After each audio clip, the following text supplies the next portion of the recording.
work. So yesterday, I was at a meeting of some of the leaders of our elected officials in the city and the county, and one of them commented that institutions of higher learning are uniquely positioned to elevate society's collective thought processes, especially on the issues of diversity and racial equity. And she, of course, was exactly right. And programs like this Power of Diversity lecture series aim to do that. And even as we make these efforts, we can and we should do better.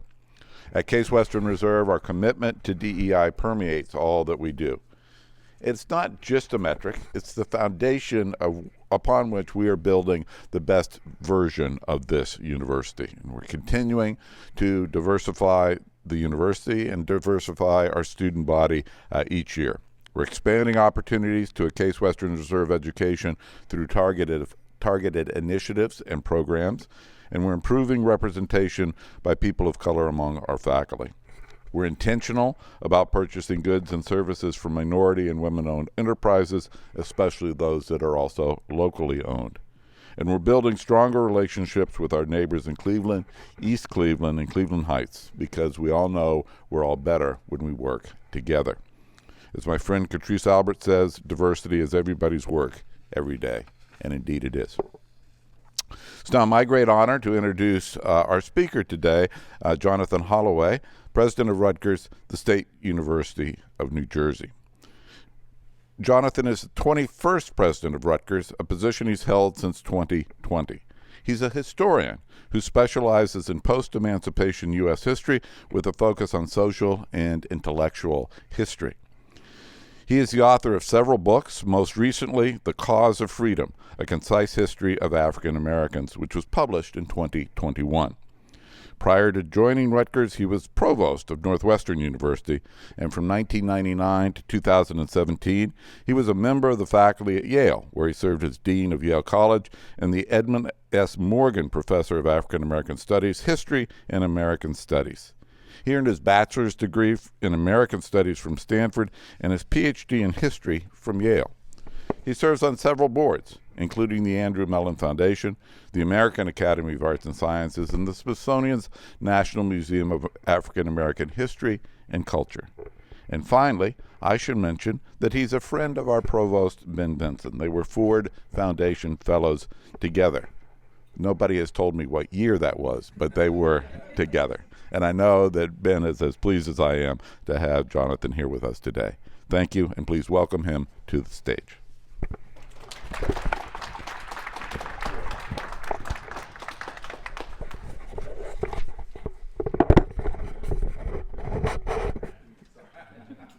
Apologies, a few people know I just got in off a red eye from San Francisco and in Barnesville in Cleveland, so I leave in a few hours. But I hope I just didn't do something wrong. No, this looks good. That's why I pause like morning, afternoon. It's just, I'm in a time void right now. But I'm pleased to be here. There's so many ways to start a talk on an issue that's theme for this particular series. But the best way to start any talk is to say thank you. I want to thank first to Robert Solomon, Vice President for Inclusion, Diversity, and Equal Opportunity, for hosting me here officially. Tiara Sargent and Karen Newton from his team, who I know did all the, you get the first credit, they did all the work. I know how this goes. Eric Kaler, my fellow president, and really, I think is all president's fellow person standing at the barricades. But most significantly, Ben. As Eric mentioned, Ben and I go back more than a moment, as it turns out. And ours is really a decades-long friendship, one that I suspect neither of us imagined would have us in these particular positions at this particular moment. We were just trying to get a degree, back in those days. But here we are. So today, good, all right, we're lined up. The title of the talk is The Politics of the Past, Citizenship and Racial Claims to Truth in a Socially Mediated Age. That's a lot of words here. Another title, more concise, is Mapping Value, Structural Racism and Health Inequities. Now, I'm not a historian of medicine or science. That's not what this talk is about, although there'll be some references to that. But at its heart, this talk's title really is, Every Map is the Truth and a Lie. And I'm going to pause, the perfect timing moment to pause for dramatic effect and get amplified.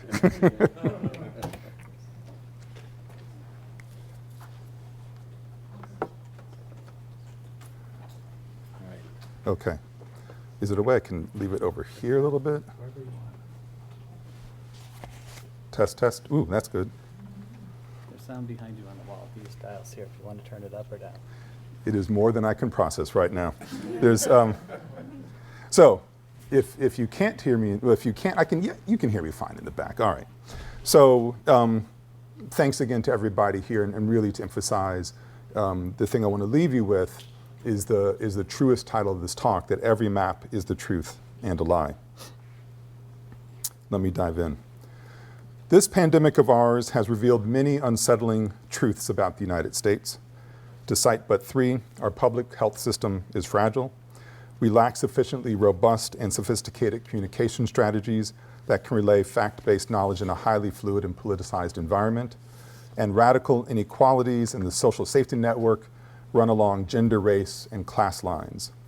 For those of us who work in the areas of inquiry that are based in, say, histories of racial inequality, these comments are not so much revelations as they are facts on the ground.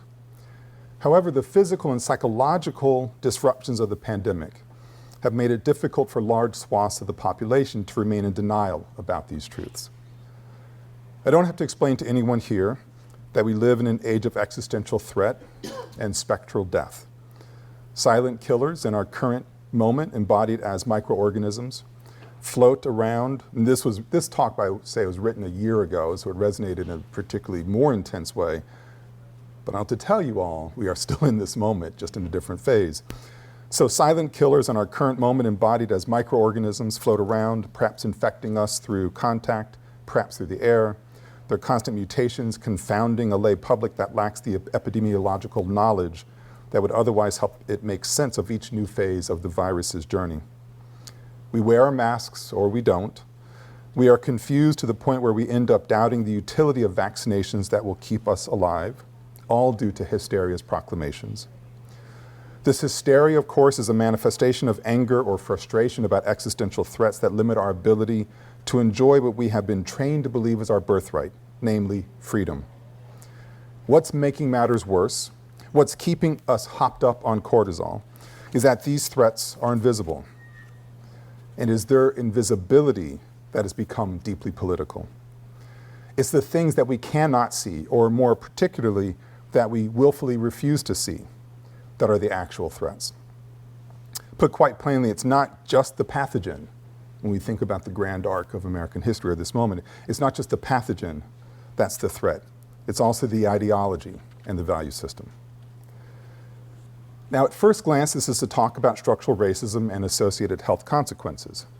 But upon closer inspection, it is more fundamentally about how we wrestle with the truth, or with truth, capital T, in the face of contextual challenges that insist on multiple versions of the truth. These are contextual challenges that find value in a hypersubjectivity that erases truth without making an effort to authenticate or verify. People refer to our era as an age of disinformation. But it's worth remembering that we have always been living in times where information has been abused, either because social structures render some experiences invisible, or because we actively choose to look away from those experiences, or because we intentionally decide to lie about their existence. What differentiates our current era from those that precede us, of course, is that the scale and pace of the changes relating to this hyper-invisibility or hyper-subjectivity are unlike anything we've experienced before.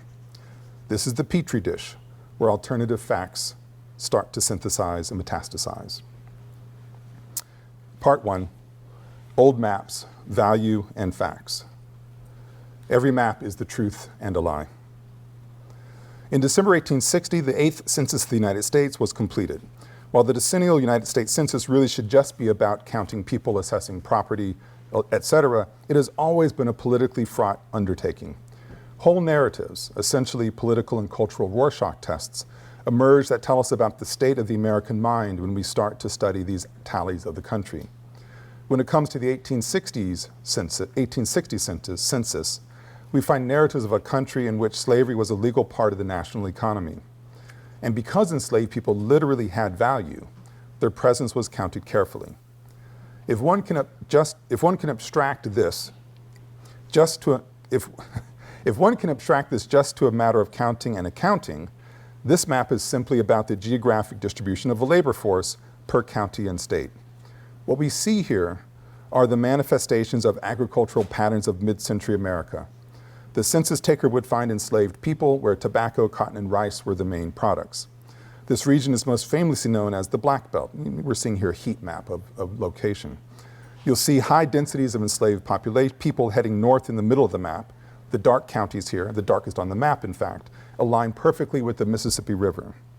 The density of enslaved people increases as one heads south toward the Mississippi Delta, with shaded counties on both sides of the Mississippi, indications of where the alluvial plains supported often physically punishing agricultural industries.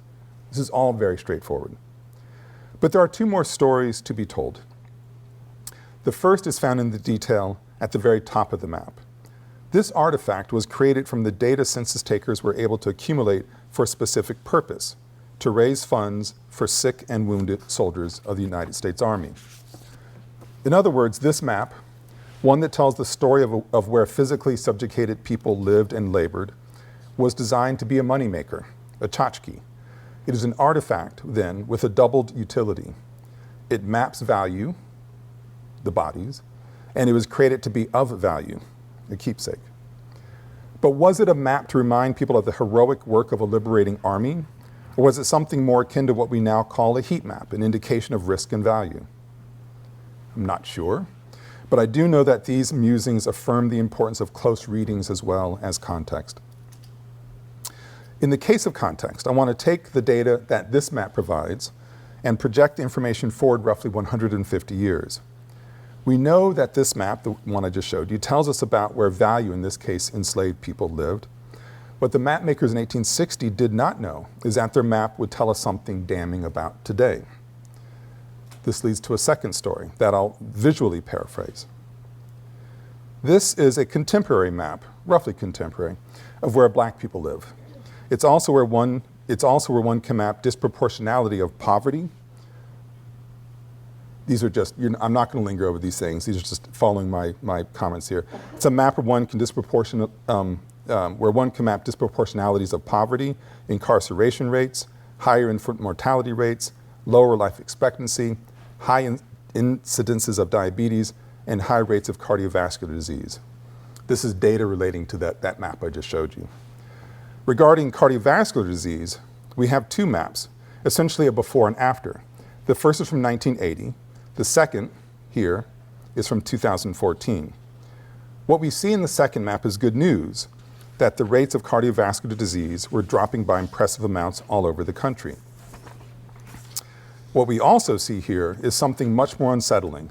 The prevalence of cardiovascular disease, before and after, maps perfectly with the demographic density of black Americans.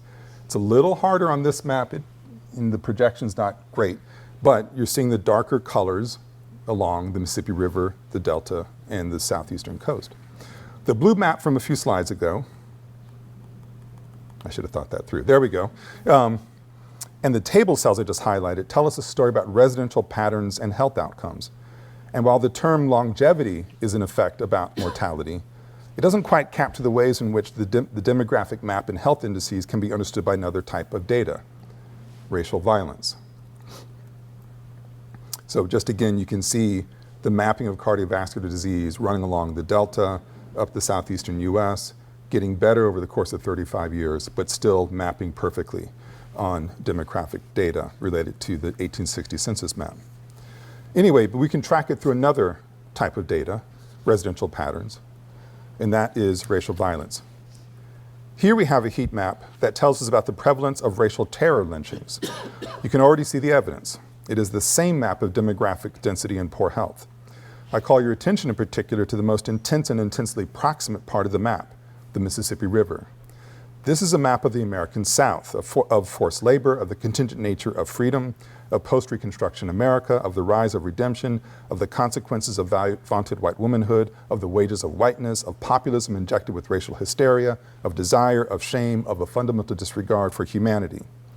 It is a map of what is valued and by whom.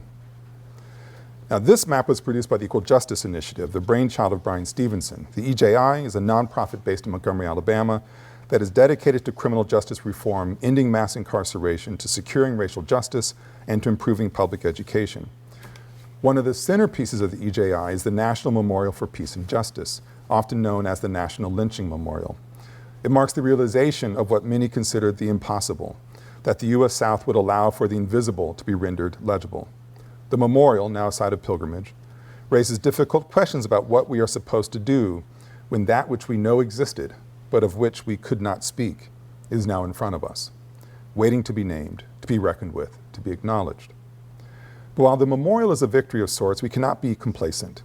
The desire to not know or to suppress that which people know to be inconveniently true seems baked into the American psyche. Witness state legislatures rapidly rushing to declare our inconvenient past unteachable. Listen to the talking heads whipping crowds into a lather over the fear that critical thinking, in this case about race, would dare be part of a theoretical toolkit. This was written a year ago, and it has only gotten worse, I must say. There's another thing worth noting here. This map, damning in so many ways, is a map of truth. And it was also the product of corporate assistance. In this instance, Google helped EJI generate this map of racial terror. I don't have the time to dive deeply into the significance of the enterprise. There's the element of a mega corporation doing good work, okay, but there's the flip side of the same corporation farming our data for its own purposes. The company exists to make money, sure, but given the long history of racial paranoia about information, ownership, and health outcomes, one can't help but pause and at least start to ask critical questions about the potentials undergirding this effort to display information. A truth to some, a lie to others, a crime in the eyes of an increasing number of state legislatures. The challenges that emerge regarding the truth, cartography, and the ownership of information are not new. A quick canvas across the 20th century takes us from the NAACP's use of maps for their anti-lynching campaigns to the Negro motorists' green guides of mid-century that told black travelers where they might safely eat, sleep, and drink, to the efforts of the Black Panther Party to redraw police district maps in such a way as to protect black citizens. These three efforts I listed above are what is known as countermapping, an effort to write new narratives using the technologies that have been otherwise controlled by various versions of the state. Thinking of the state, it's useful to examine an example of enduring statecraft, particularly the practice of redlining. This map is of Union County, New Jersey, very close to where I work and live. The map is the byproduct of the Federal Housing Authority, established in 1934 as part of the New Deal. The FHA created a nationwide system of maps that rated neighborhoods according to their perceived stability. As one would expect, green is good, red is bad. Those properties outlined in green received A grades, letter A, and were smart investments. Those properties outlined in red, so-called red line neighborhoods, were high risk and often ineligible for FHA-backed mortgages. Redlining, a practice that wasn't outlawed until 1968, exacted a heavy toll on marginalized communities. The legacies of redlining practices are now fairly familiar territory: generational wealth disparities, poor educational opportunities, food deserts, and limited access to quality health care. These maps and policies are the bridges that help us get from the 1860 census maps to the 21st century health indices maps I showed a moment ago. But let's look at these maps in a different way. When we go down one layer, we discover the cultural practices that supported the creation of this type of map. Here we see a sample, and you're not supposed to read this, don't worry, it's just a sample of a surveyor's document for the borough of Roselle, New Jersey, located in Union County. It's a routine affair cataloging the pace of growth in the area, the types of buildings, sales trends, and so on. However, and this is, I forgot to mention, this is from the website Mapping Inequality, an absolutely astonishing website. And I just took screen grabs. This is a map of Union County. You click on a district and it brings up this map. So it's a really wonderful research tool. And if I'd been really not traveling all over the country. I would have done it for Cleveland, because I'm sure that they have this, Cleveland's part of it as well. So I could have made it more local, but I didn't. Anyway, Union County. So here we see a surveyor's map, sample surveyor's document, routine things, but then you start going down a layer, and then things start to change. So here we look at the open text box, the description and characteristics of the area, and we find the cultural apparatus of the 1930s and 40s that was in fact a valuation of people. It says here, one excerpt, otherwise, I'm reading an excerpt in this excerpt, otherwise this is a typical Negro area of poorly maintained, unattractive properties. Yards, both front and back, are usually in disorder, and even the streets are often littered with trash. There are piles of junk and old metal in a number of yards, and here and there are shacks and nondescript houses. The tendency for this Negro population to spread out, like a pathogen, my editing, is adversely affecting surrounding neighborhoods, and as a result, mortgage money is difficult to obtain anywhere in this area. This language, I must point out, is mild when compared to other appraisals in which words such as infiltration are used to describe black residential patterns, and I would also include Italian and Irish and Jewish. All of this calls for reiteration. Taken together, these documents, from the 1860 census map of slavery's demographic density to a map of population patterns and mortgage risk, demonstrate how structural racism becomes entwined with value assessments that in turn beget negative social and public health outcomes. To put a humanistic turn on the phenomenon, these are maps of broken hearts, literally, and people who can't breathe. And that last reference in the longer essay is studying, references a study that came out just last year, using the same data and then studying it, pushing it forward 90 years to what was happening in California and the US West, where if you look at the blue, and now I'm giving you the paper anyway, I was trying to save you time, but in the blue map tracking black populations, there are other maps tracking Latina populations, Native American populations. The exact same story told about black demographic patterns and health outcomes relates to these other populations. And in Houston, it's about breathing, in addition to cardiovascular issues. So these are maps of broken hearts and people who can't breathe. Part two. I was going to save you all that time, but I just went into it. Part two, new maps, value and speculations. Every map is the truth and a lie. The first piece of advice every new university president receives from their more experienced peers runs along the lines of find ways to extend your honeymoon period. My presidency began on July 1st, 2020. My first day in the office was July 6th. It's a moment of high excitement, the first day of school for the new kid, as it were. It was also the occasion of my first presidential press conference. And it was during that press conference that my honeymoon period began to recede. The message that marked its ebbing, the opening sentences tell you what you need to know. This is a message that went out right after my press conference ended. Dear Rutgers students, faculty, and staff, I'm writing today to inform you that after careful consideration of all possible models for safety and effectively delivering instruction during the ongoing coronavirus epidemic, Rutgers is planning for a fall 2020 semester that will combine a majority of remotely delivered courses with a limited number of in-person classes. We went remote for the whole academic year, it turns out. For me, making the decision to go remote wasn't difficult. All of the public health indices and the science behind them made it clear that the best way to protect Rutgers' 100,000 person community would be to move to a largely remote mode of education. Being remote would also give our healthcare providers and emergency responders, those who never got a day off during the pandemic and who regularly risked their lives to protect others, it gave them the best chance at managing the deployment of their resources. If the university had remained in person, we would have facilitated the spread of the virus throughout New Jersey and could have overwhelmed the state's healthcare facilities. Going remote was obviously the right thing to do. Now, it's important to remember the realities of summer 2020, a relentless global pandemic, no vaccines in hand to mitigate the virus's effects, a presidential campaign that seemed designed to foment rage in order to sow social instability, and a racial reckoning that brought millions to the streets to protest what activists claim were long histories of state-sponsored and extrajudicial violence against minorities. With each month, the levels of anxiety, frustration, and anger only seemed to grow. As far as I could tell, there was no university playbook or even presidential transition report that could guide me through this thicket. Given the circumstances, When it came to navigating the virus, planning our future recovery, and attending to all the social and political complexities and demands of the moment, the only viable path forward in my presidency required that I rely on science and data, and that I be as direct and transparent as possible in my decision making.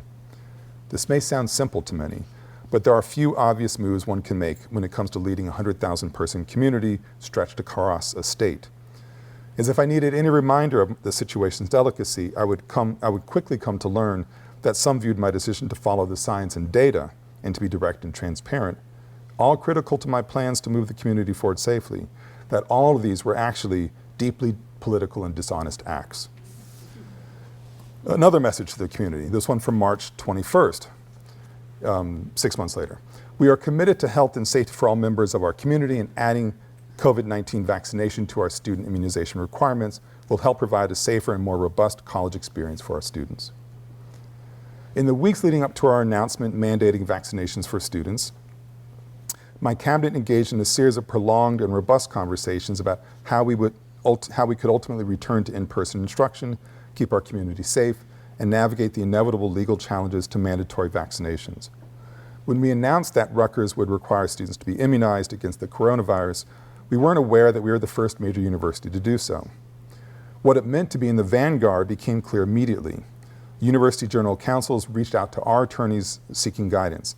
Local and national media took notice and interviewed anyone at Rutgers they could find. And other public university presidents lamented to me that they wanted to do the same thing, but that their state political leaders made it impossible to move forward in the same way. Despite the obstacles that many public university leaders faced, very quickly colleges and universities around the country took notice and followed Rutgers' lead.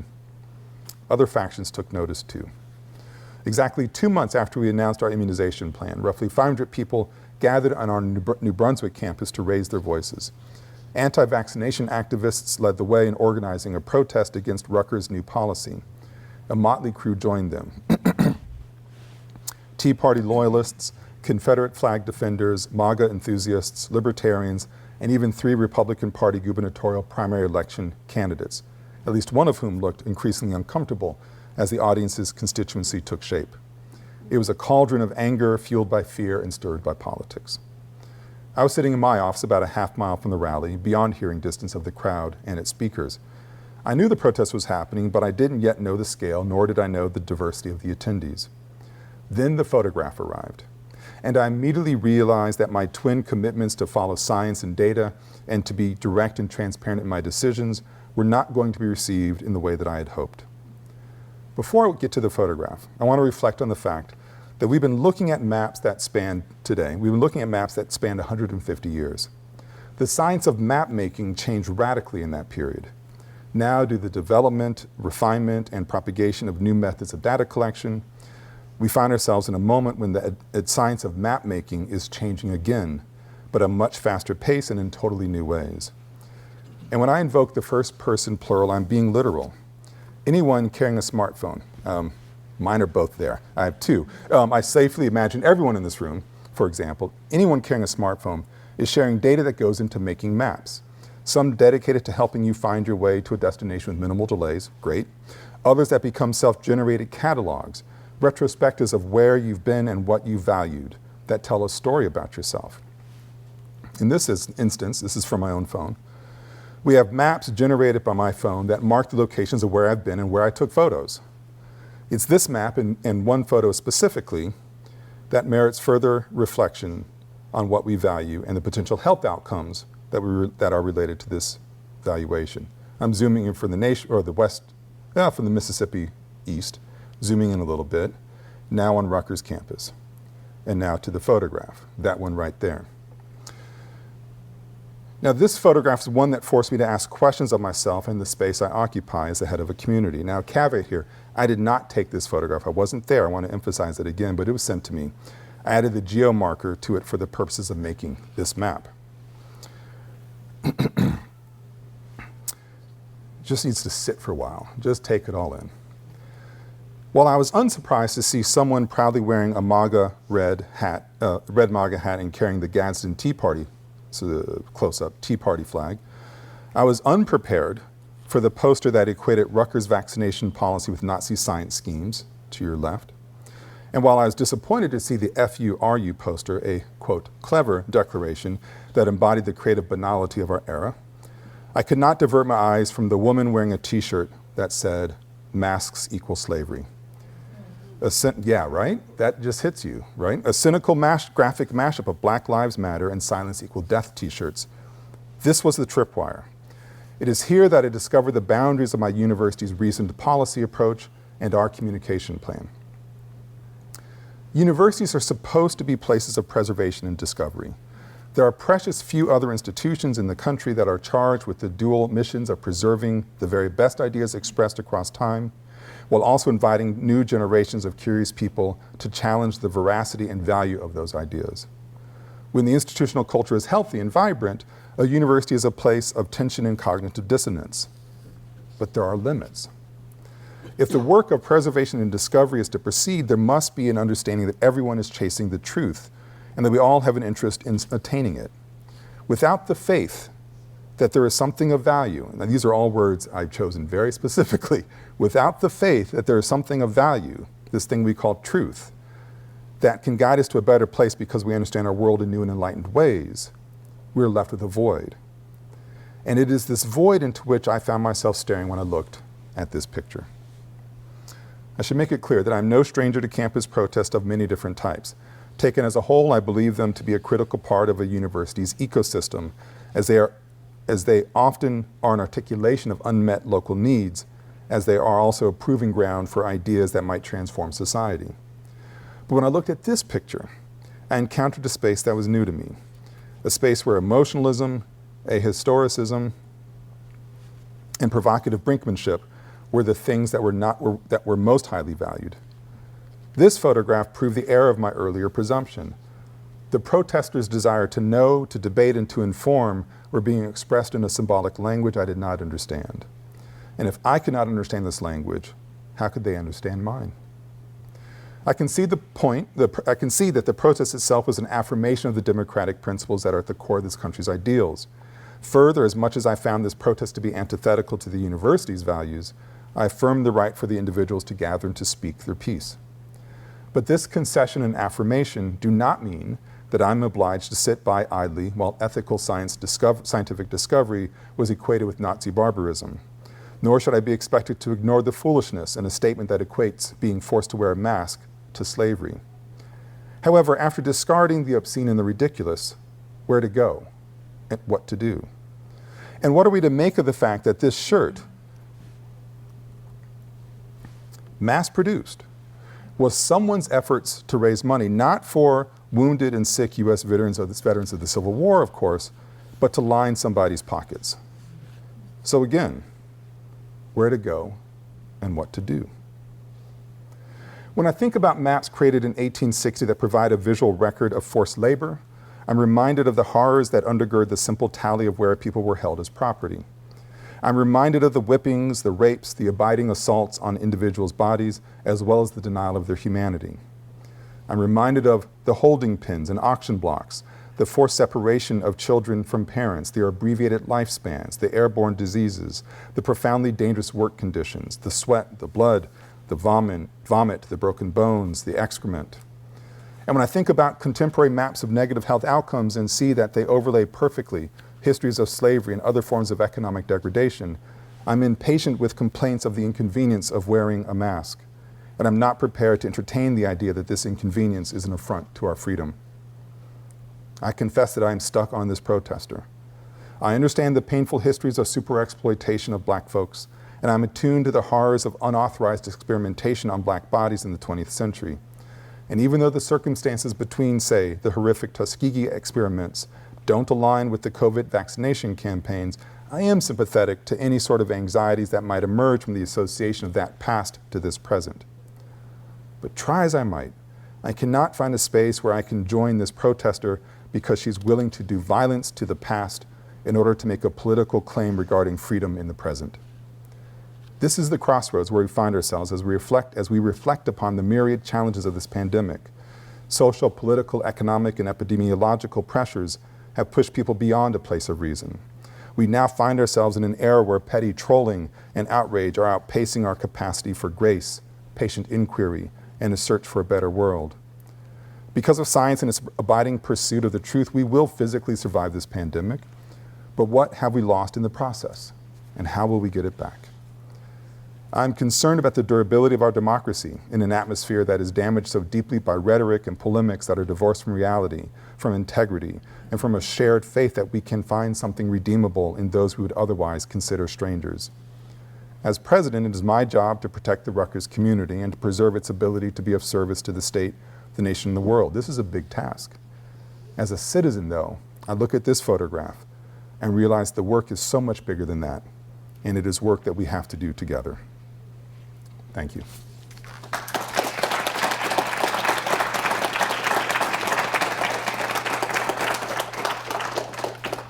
Thank you. I won't grab the microphone, but there's a microphone there.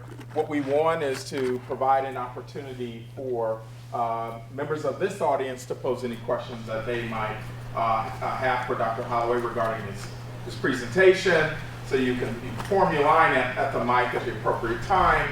I don't know how if that can be heard. Yes. For the people who are online, so I will talk from here just for this moment to invite individuals to come to the microphone so that you can pose your questions. But let's thank Dr. Holloway for his challenging thoughts. And so I will start with one question, and I'll give you an opportunity to come forward and to pose any questions that you might have. But one of the things that struck me was about sort of historically going back and thinking about redlining and the structures that were in place that relegated individuals, particularly the Black community and other minority communities, to certain places. But even today, even though redlining has been outlawed and it's not present, we still see elements of this happening. And one that's been in the news more regularly is those who will assess the values of the houses of those who are selling. And there have been a number of very public examples of Black sellers' homes being devalued significantly. And I was just wondering what your thoughts are about how that plays into the system that tends to perpetuate this history that's been laid for us for many years. No, that's an excellent point, and you're exactly right. It is wholly consistent with everything I've said. The slight caveat, though, is that the people we're hearing about, Black homeowners who are upset about the way that their property's been assessed, who we're hearing from, as a layer of complication to the narrative of the intertwined text of race, class, gender, subject to all these different things. Because we're hearing from minimally middle-class African Americans living in desegregated places is who's getting the headline.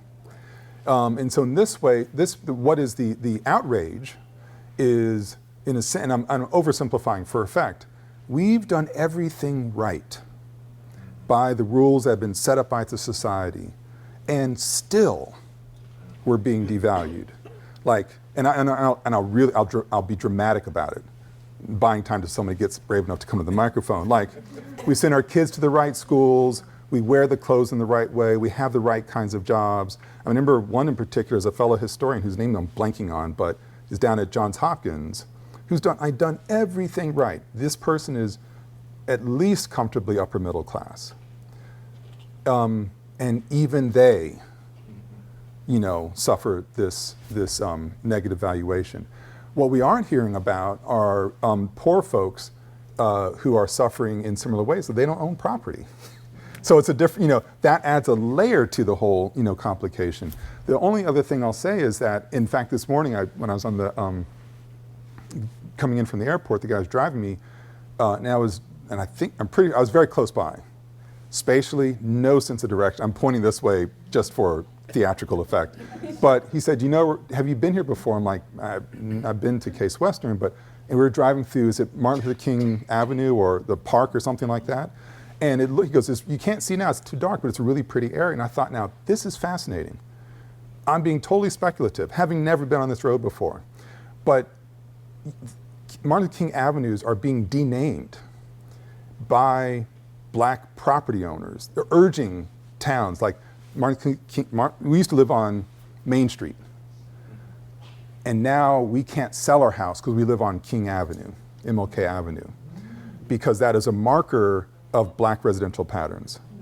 And so it's this weird dynamic, and this is all over the country. We're like, we want to rename. It has nothing to do with King. We love the man. It's about our dollars and our value, that the value we've accrued through hard work. So the fact that King Avenue or whatever I was on is going through a very sylvan, beautiful area is a little bit different. Now, I don't, that was at 6 a.m. this morning. I don't really know what it looks like on a regular basis. It's the most beautiful, it's probably the most beautiful avenue in all of Cleveland. So to say it's the most beautiful street named Martin Luther King, it's one of the most beautiful streets anywhere. It's parkland, and it's got peace parks, and it's got cultural gardens. It's very appropriately named. It's really beautiful. You got to go back down in the daylight. Okay, you'll have to invite me back. Yeah. But if you couldn't hear it from the microphone, if you're online, it's Cleveland's King Avenue sounds like it's the most beautiful King Avenue in the country, and maybe I've not been on them all, but there is another phenomenon that adds another twist phenomenon to how it's become a little more troubled and complicated, but the fundamentals are the exact same. Yes, please. Oh, I'm sorry. I was just going to say, and I probably know I need to come to the mic. You are the one who said people had to use the mic, so you know. I never follow instructions. I didn't tell them what to do. But I want to clarify that Martin Luther King Avenue has two parts. So it's Martin Luther King Boulevard. So we need to point out that the area you were driving on signifies the cultural gardens, but past 116th and Buckeye and Martin Luther King is the black neighborhood. It's a different story. So that's fascinating in and of itself, and how that would map out into a different kind of conversation. So thank you for that. Yeah.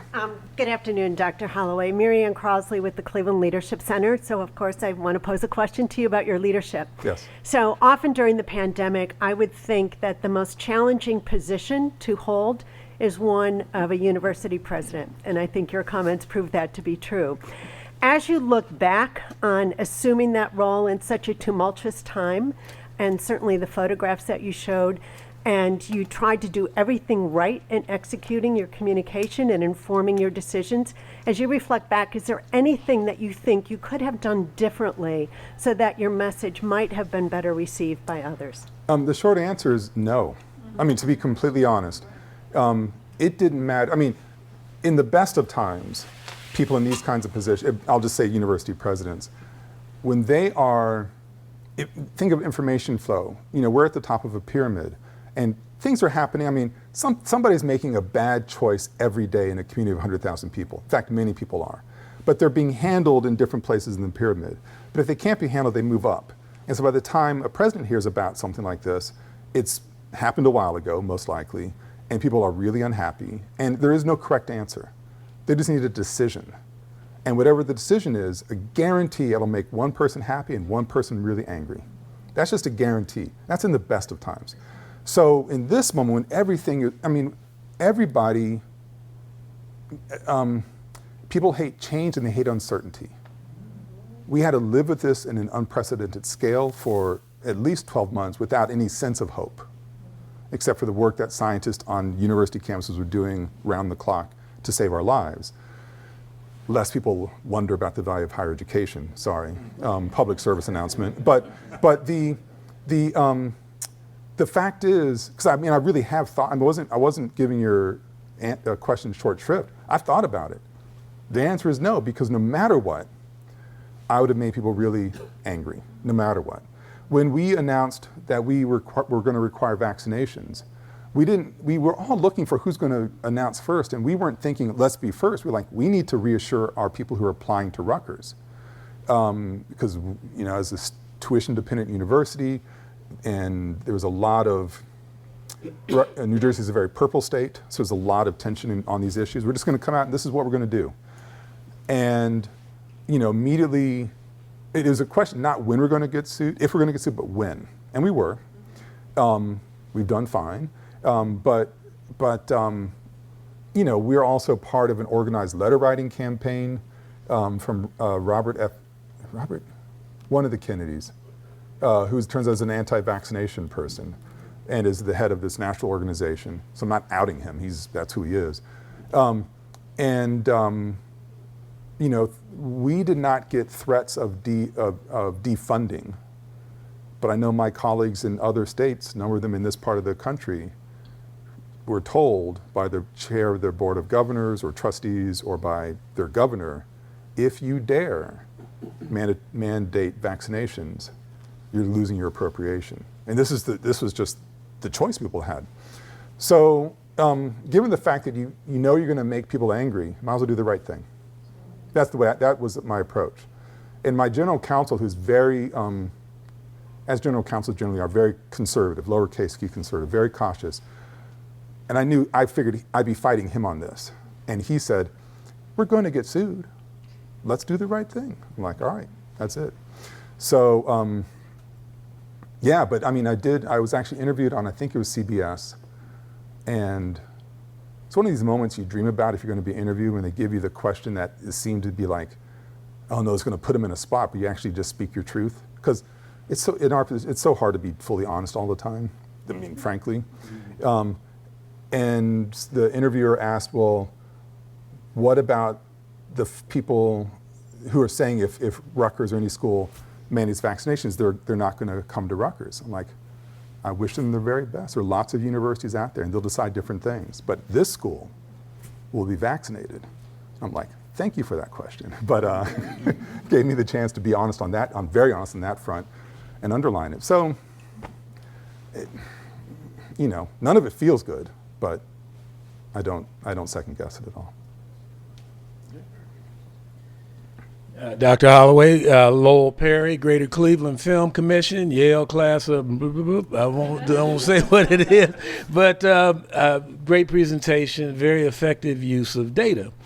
My question involves data, or more precisely the misuse of data, because you kind of alluded to that to some degree. And I mean, what we're seeing even more so today, whether it's how to decide whether to get rid of a mailbox or voting machines in a certain neighborhood based on the data of the people who reside in that community. And from an educational standpoint, you know, there's this thing that had been done for years and years, and I'm sure it's still being practiced today, around the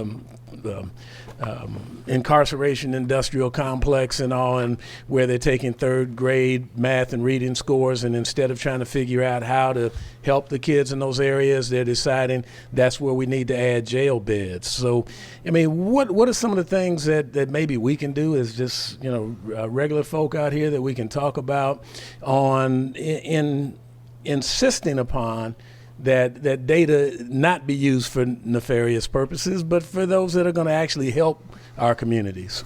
Thank you. Well, data has always been used, has always been manipulated for various ends, and one person's nefarious purpose is another person's great idea. And I'm not dismissing what you're asking, but this is not new.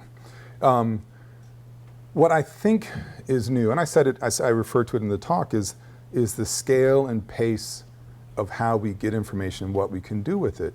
And one of the real challenges, and I remember when I was Dean of Yale College discovering this, I think we're all discovering this. You remember in 2015 when Jonathan Butler did a sit-in at Mizzou, grad student, I think I have his name correctly, that led to the nation, it really changed US politics. I mean, it changed it, and we're still living in that change. After students at Mizzou were having their sit-ins, things blew up at Yale for a whole set of circumstances. What I discovered in that moment was that even if Yale students had, I was then Dean of Yale College, my whole focus was undergraduate experience, they could have, Susan, making up a name, could have a very legitimate sense of frustration and anger about a set of experiences that she's had to navigate at Yale. Very real, don't doubt them, kind of find a way to address it. But what confused me was the sense of immediacy that Susan felt because of something that was happening at Mizzou in this case, or someplace else in the country, that did not at all relate to what was happening in New Haven. And that part confused me.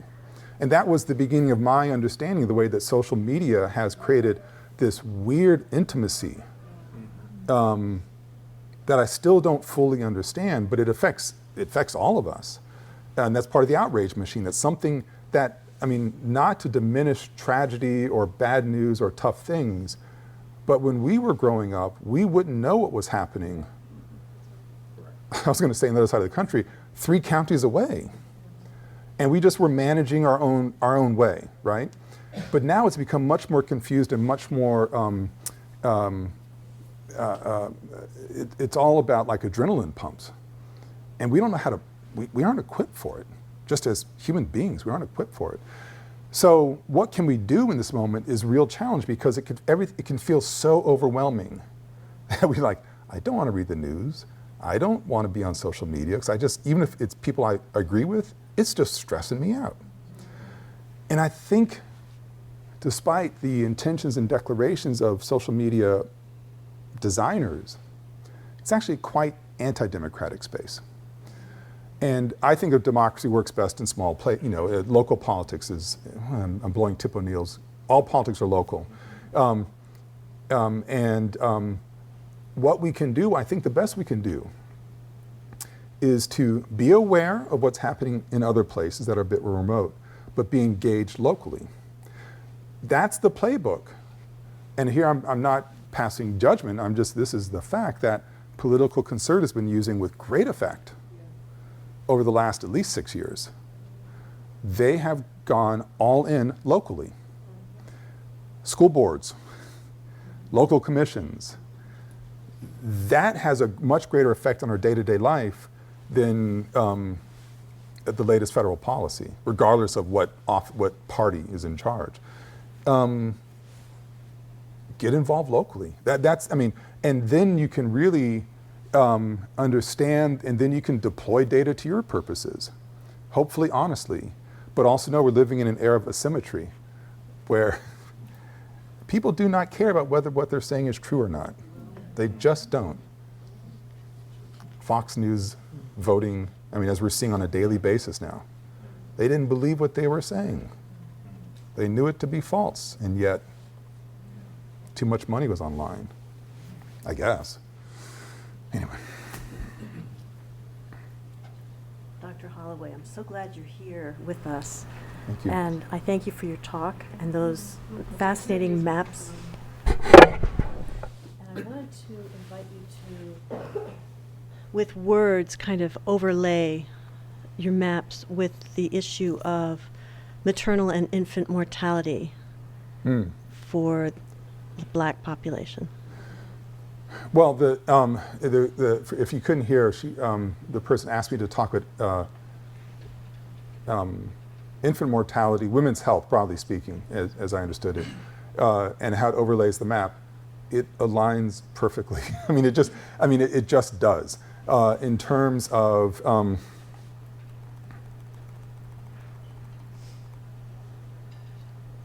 mortality, heart disease, infant mortality is right there. And the rates are, this is in 2013, where am I looking here? Oh, the second column, it's hard for you to see, I'm sure. White non-Hispanic, the mortality rate 5.1 per 1,000 live births, and it's more than double that for Blacks, non-Hispanics. All the data basically are saying the same thing. So when you look at a map like this, you're tracking where the Black share of the population is, but you're also tracking income, and you're also tracking wealth gaps, and you're also tracking food deserts, and you're also tracking underfunded public education, and you're tracking lack of access to quality health care. It's the same map. Now, as I said before, you can layer in Latinx populations, Native American populations, and it tells you the exact same story still. So now I lived in Chicago metro area for 3 years before going to Rutgers, and I won't get the statistics precisely right, but they're in the ballpark. And this is prior to the pandemic. The longevity for a white woman in where Northwestern's hospital is, which is downtown Miracle Mile, very magnificent mile, lovely space.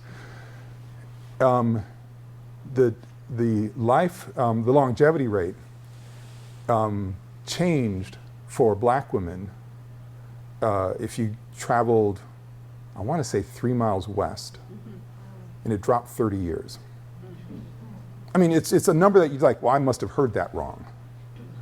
Now, granted, I learned this data about 5 years ago. I may be off by about 5 years, maybe off by half a mile, but it's that kind of scale. That isn't captured in this map. You have to drill down even further. But if you go down to Chicago, you will see the exact same phenomenon in terms of where are people living, income, poor schools, underperforming schools, food deserts, lack of access to public health care, and all the consequences that come along with that. And the longevity rates, as we all know, have plummeted at a greater pace than ever before in terms of when we've been measuring this for Black and Latino communities since the pandemic. Plummeted for everybody, but those two populations hit worst of all. And the fact is, these are populations that are undercounted, so we don't know. Good afternoon, Dr. Holloway. Thank you so much for your talk. We're all going to thank you. I'm Angela Clark-Taylor. I'm the executive director of the Flora Stone Mather Center for Women. And my question is also a bit about data too, but it's also about institutional's role in the threat to academic freedom and faculty. I don't know if you had seen the article in the Chronicle on Monday or the opinion piece called "When Ideology Drives Social Sciences, Statistical malfeasance and Cherry Picking Are Rife." And two scholars in particularly point to a book on redlining and how that scholar's work had been taken down, and talked about how we need to do a lot more to destabilize sort of this academic economy that is putting race and racism at the center. I will say I personally find this to be very problematic, the idea that this research was ever neutral. But I would love to hear sort of from a leadership opinion what you think universities can do. Well, universities can double down on their larger product, which is to serve the common good and to be open marketplaces for ideas. And as I mentioned before, that means if it's healthy, it's going to be hard. And what we're seeing now is, because we are places, one of the last places in the nation that is trying to actually live the rhetoric of, at least from the administrative standpoint, of freedom of expression. Very complicated in a social mediated age, of course, because we're one of the last places. We are, like, our bellies are exposed to all the politicians, regardless of their political orientation. It's a soft underbelly, easy to attack, easy to point to that faculty member who said something outrageous that, you know what, might actually be really outrageous, but it's that faculty person's right to do so. And the obligation we have as a university is protect that right and then invite other people to say, that person's wrong. We have to provide that space. Now, from an administrative standpoint, when I'll call it my faculty say something on Twitter, I'm like, oh, you just ruined my week. And I worry about, and I get frustrated by, I think the absolute irresponsibility that some of my faculty will have. They'll be, I don't care, I'm going to say this thing, and they know it's going to get people riled up. And I don't think they care that it's going to make my life hell. And I really don't think they care that we're going to lose $20 million because of it. That's my problem to have. That's not their problem. Their problem, they get hits. And that's part of the thing. And then what I find really galling, it's serious, but when a faculty member tweets something outrageous, provocative, and then because we're living in an unstable age, people start threatening them, that's serious. We are not charged with protecting that person. That's a hard truth for the faculty to learn. It's a hard truth to share. It's like, oh, you said this in a non-university space, in your private social media. We are not, and people, you should shut that person down. Like, nope, can't do that either. So it's a lose-lose situation, but we must stay in that position as a university.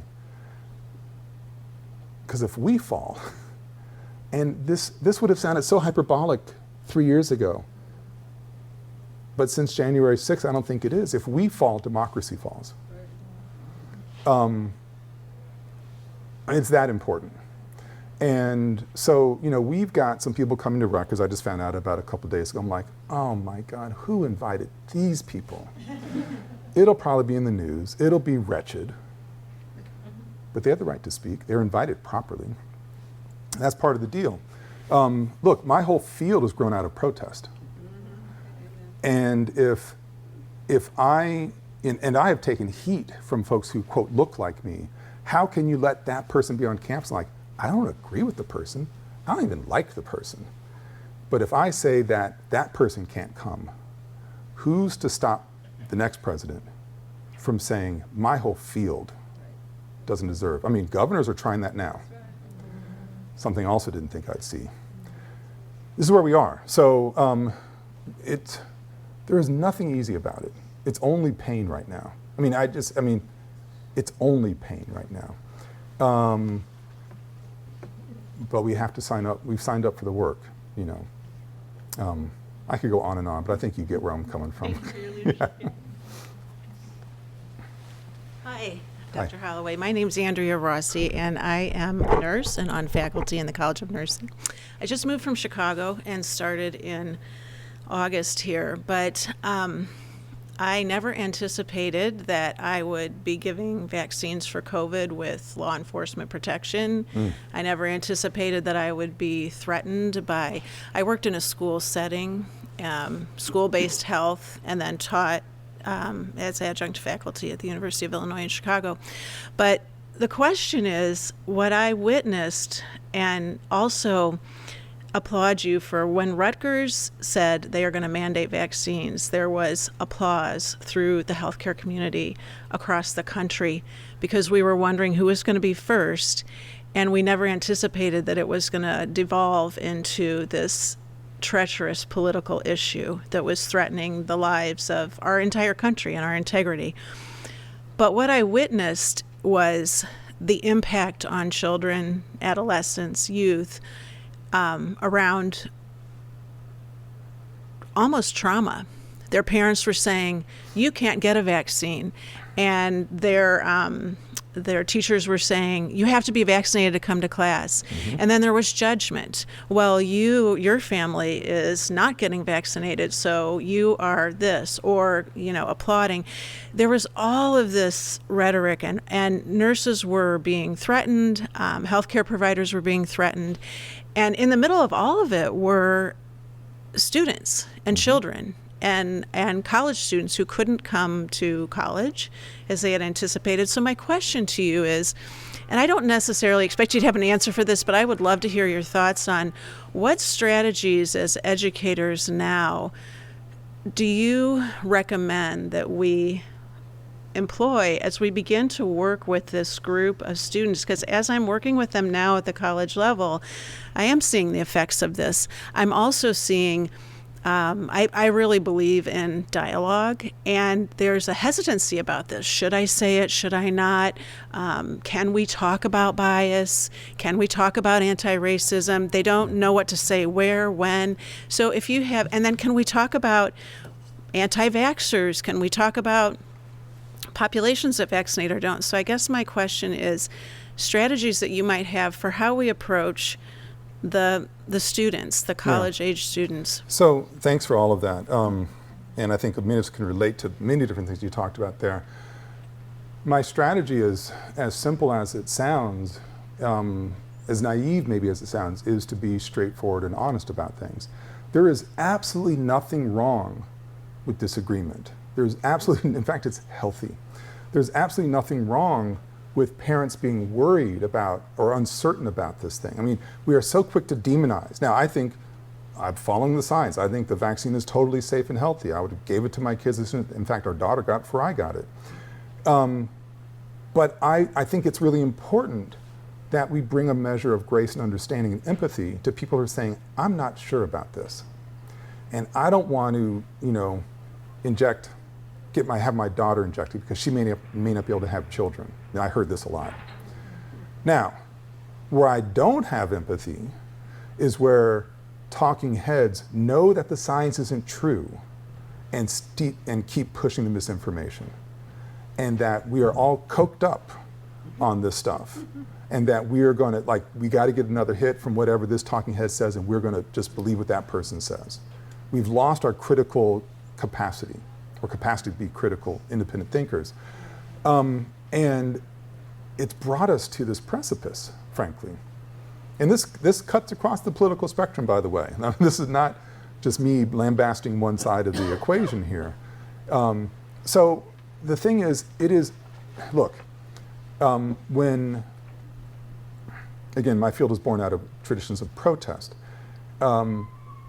And people, my experience with the younger generation, I think it's partly age dependent. Like, you know, they're the fieriest they're going to be in their lifetimes, probably. And the most certain, nothing is more confident than a 20-year-old. And they can make declarations that, you know, I would never do this. I would have never done X if I were in that position. Like, yeah, you know. You think of the modern civil rights movement, like, most people didn't do anything across the color spectrum. It was a small group, I'll simplify it to blacks, so it wasn't just blacks, a small group of a minority that led the way and did this sort of thing. And others rode on the coattails of that. And now it's like we all were involved in it. That is just not true. So I think it is important to say that we need to have the capacity for contradiction. I love this country. I'm quite patriotic. My patriotism is grounded in the fact that I can critique it. That I can bring an apparatus, I've been trained, I've had a very fancy education that has trained me to be critical of the whole enterprise. There are very few places in our world's history that one can do that safely. And it's getting harder here now, for the record. So it is perfectly okay to say, to understand or try to understand the parent says, I just don't believe this stuff. Like, I get it, you don't want your child to be injured. But I really think you're getting bad information here. We shouldn't demonize other people. We should find a way to bring them to a place of, can they listen to something else? You ain't gonna win all of them over. You may only win a minority over. At least you won some people over. And this is why I'm worried about the quick finger pointing going in every single direction. Nothing has value if you're, if you are, quote, going along with whatever the hell it is, with whatever the heck it is. That was Professor Holloway speaking, not President Holloway. If you're just going along with whatever the main thing is, someone's pointing at you for being complicit in doing something really bad. I'm a political liberal getting attacked by liberals for, my positions. That's fun. But, you can't be pure enough. And I think it's just, none of us are pure. We're all flawed. And the moment that we can say, I love this country, but it's not working the way it's supposed to, and I want to talk about that, and do it in a way that can say, I hear, moving from vaccinations to African American history, the great threat to democracy right now, to say, I understand your concern, Parent X, about how this is being taught. And in fact, some of the way it's being taught I agree with. That it seems to be blaming people in a really kind of caustic way. That's not how you teach. However, there are some things that we really need to understand are fundamental to how this country operates. And if you can understand that line of inquiry, then maybe we can get somewhere. So it's really a call to be empathetic, especially when it feels really hard, because that's the moment we're called to make a difference, when it's inconvenient, to be empathetic and to think, you're wrong, but I get it. Still think you're wrong. It's just a tough place to be. Thank you all so much. Thank you.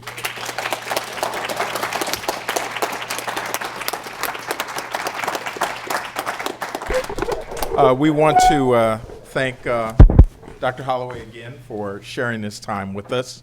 And President Kaler, you have some final words. But I was just going to say that we did have a couple of things that we wanted to share with you. Just a little CWRU swag. This will play really well at Rutgers. I said, well, at least it's not from my alma mater, Ohio State, huh? I never heard of it.